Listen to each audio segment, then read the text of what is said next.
ArsenalFanTV, Sonny, the transfer window, what have you made of it?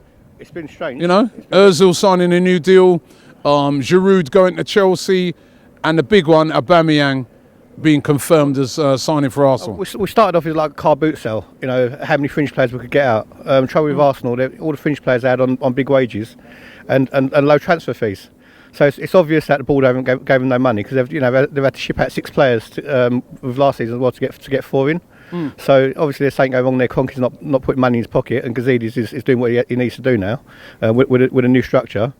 If you asked me before yesterday's game, if I was happy with the transfer window, I'd have been over the moon with getting Aubameyang in. But controversially now, I'll swap Aubameyang for 2 centre halves. You know, because we never had problems in that department. You know, Alexis wanted to go. All right, he's gone. You know, he's taken Atom and Humber with him. You know, we've got Aubameyang and he fits the grade. Mkhitaryan looked brilliant last night. You know, obviously, you know, it was a hard game to play in, but for what he done, you know, he done really well. Mesut Ozil has played this to a T.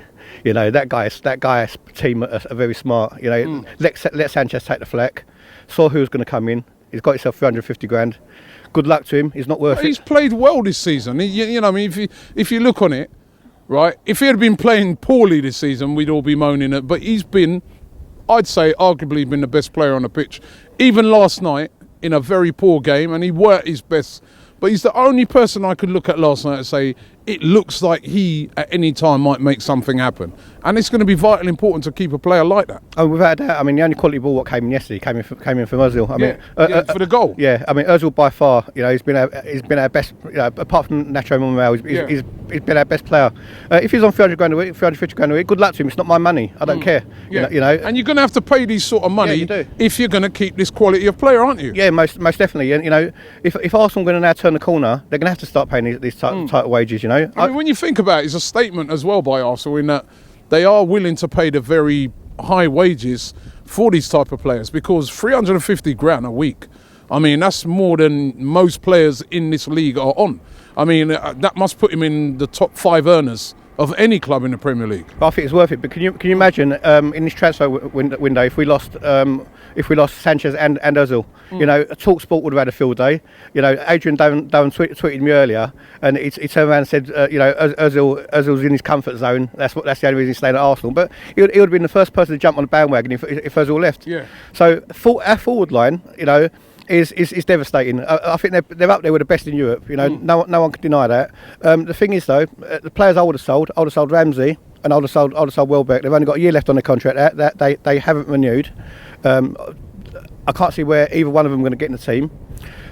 Last year, 2 seasons ago, transfer window was terrible because we got Mustafi in and we got in what's his name, Xhaka. Yeah. You know, I can't even remember the guy's name. Say insignificant. I can't even remember his name. You know, they haven't adapted. Mustafi not too bad, but Xhaka hasn't adapted to the Premier League. 70 million down the toilet, as far as I'm concerned.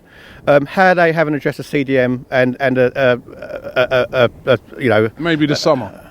The summer, I think they're going to go out big. You know, if Wenger don't go at the end of this year, because you know, after the Chelsea semi-final game, I said we was going to finish in the top 4 because I was planning on the feel-good factor. Aubameyang come in, Mkhitaryan come in, and we would have had the armour to finish in the top 4. But last night's result has put us back big time. So you know, only Arsenal could pick you up, slam you down on the floor before we're going to announce Aubameyang. You know, only Arsenal could do that. WWE with Arsenal. You know, they body slam me, kick me in the face. You know, only Arsenal could do that. But you know, Carabao Cup. I mean, Aubameyang can play in that, and we have got a good chance in it.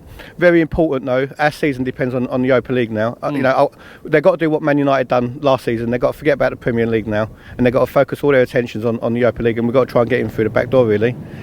So you know, but marks out of 10 for the transfer window.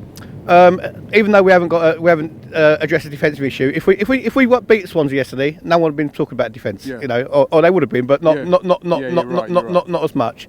But marks out of 10, with the quality we brought in and how devastated it could have been, and with Ozil signing, I'll give it an 8.